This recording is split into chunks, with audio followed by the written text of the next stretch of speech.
Good. Welcome to the National Zoo here at the Elephant Outpost. My name is Paige. I'm one of the keepers here, and I'll be narrating today's keeper chat. And we are currently hanging out with the elephants Maharani, the female who's a little bit further back, and Spike, the male who's up close with the tusks. Maharani is a 28-year-old female Asian elephant, and Spike is a 37-year-old male Asian elephant. They are two of our 7 Asian elephants here at the National Zoo. We have multiple different social groupings, which is really good for their livelihood and enrichment and socialization. So these two were paired up to spend time together today. They are a breeding pair, though Ronnie is not ovulating, so you won't observe any breeding behavior. But it's nice to have them spend some positive time together that's outside of just the breeding season. So that's what they're doing today. Ronnie is smart. She found her nice little warm sunny hill. I'm sure the wall behind her is radiating some heat as well, so it feels good. But the elephants are very weather tolerant. A lot of people get worried about the elephants in the wintertime, but don't worry. We have a strict weather protocol about when they're allowed to be outside or when they're allowed to have access inside. So a little bit about these two. Maharani was born at the Calgary Zoo, which is up in Canada. Her mother and 2 other elephants were 2 founders of an orphanage, 2 of some founders of the orphanage, called Pinawala Orphanage in Sri Lanka. So her mother was a wild-born elephant who was unfortunately orphaned, which means that she couldn't be reintroduced to her mother or her herd. So from there, they went from Pinawala Orphanage to the Calgary Zoo, where eventually Maharani was born. The Calgary Zoo is not looking to expand or update their elephant facilities, so they came to join us here at the National Zoo. And we very much are motivated to expand and update our facilities. So if you've already seen our barn, you'll see that we've already done so. It's a really good place for elephants to live. Spike was born at the Miami Zoo, and which is a healthy way for bulls to live is to sort of hop around to different territories in the wild, and they'll meet different family groups of females in the wild. And the same thing goes for zoos. It's really healthy for them to travel to different zoos and meet different family groups and be a part of different breeding programs.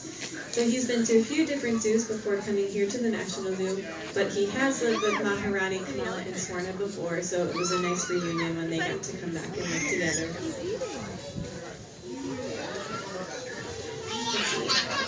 Some people have a fun time trying to identify what type of elephant this is. I already gave it away, it's an Asian elephant. But a way that you could know that is if you look at their ears. So these elephants' ears are smaller than their head, which means they're an Asian elephant. If their ears were larger than their head, sort of taller, dip below their chin and wider than their face, that would be an African elephant. And then if you look at the very top of Spike's head, you can see 2 dome-like structures. So you see that dip down the middle of the forehead. That also characterizes an Asian elephant. An African elephant would have a sloped, flat forehead. And then if you can see the very tip of his trunk, he has 1 finger-like appendage. So we call it a finger just because it kind of acts like one. But having 1 finger means Asian elephant, but if he were to have a finger on both sides, so like a finger and a thumb, he'd be an African elephant. Elephants are herbivores, which means they eat different types of plants and vegetation. They can eat all the grass that's in their yard, but I brought down some hay just to keep the yard supplemented, especially as the weather starts to drop and the grass starts to dry out. They really do start to eat up a lot of it. So it's nice to keep grass in our yards. We can also use different types of tree limbs and browse. So they often get bamboo at this type of year. Other times of year, we can use different tree farms, locally sourced tree farms, to get things like mulberry, maple. Sometimes they get some sugar cane for special events, maybe a corn stalk or 2.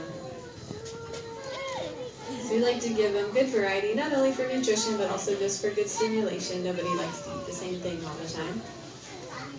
And elephants are foragers, so we do like to spread out their food so that other food sources, other than what I just dumped in front of them, encourage them to walk about their territories or their habitats and investigate different places where food might have come from, which is also good mental stimulation and physical exercise.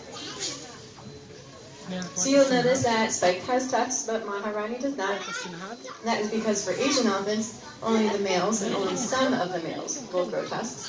The females do not. They might have very short ones that are only a few inches long. We call those tushes, not tusks, just because they're smaller. But Spike is one of the few percentage of male Asian elephants that does have tusks.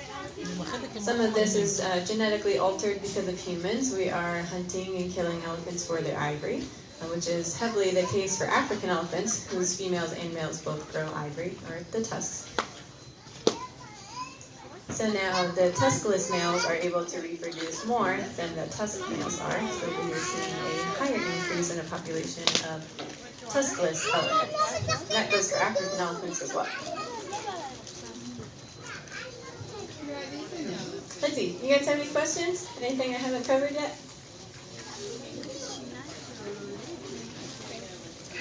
No questions. Elephants have 4 teeth. They're big brick-like molars that they use to grind up all of this fibrous vegetation. And they actually get 6 sets of teeth throughout their lifetime. Most humans just get 2 sets. We have our baby set and our adult set. They get 6. And they move through their mouth like a conveyor belt. So instead of growing top down, sort of pushing them from the top down, they grow from the back forward. So they move through their mouth like a conveyor belt. And this is just so we can keep the teeth having a nice edge. If they were to continuously grind up all that food over the same teeth, they would eventually bald, which does happen for aging Asian elephants.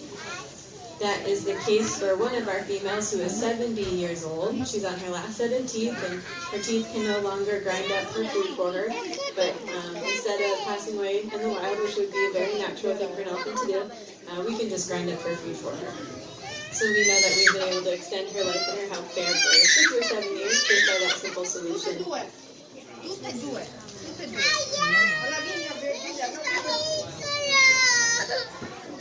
What else? Some things that we do to take care of our elephants here at the National Zoo are we can give them baths. Elephants are very good at grooming themselves and getting back dirty again for coating themselves for health purposes as well. But we will give them baths to just get a closer look at their skin and their entire bodies. We use big fire hoses to get them wet. We use an environmental soap to soak them down and make scrubbing their bodies easier.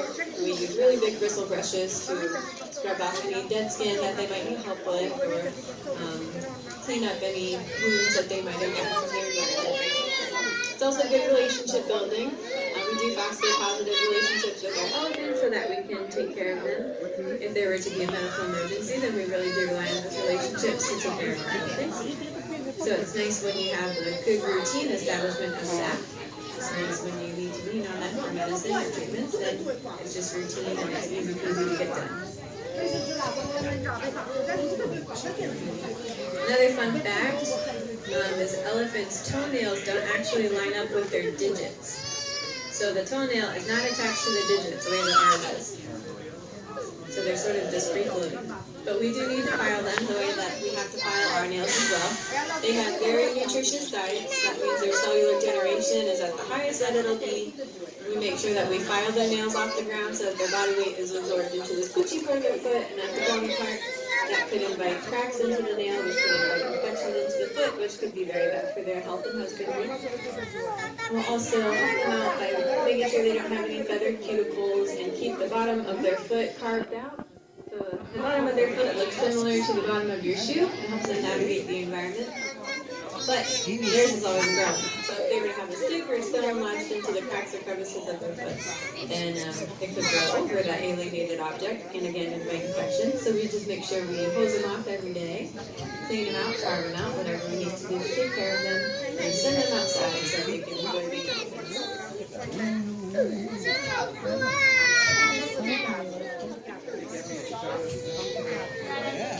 I think I'm out of fun facts for today. What's your state?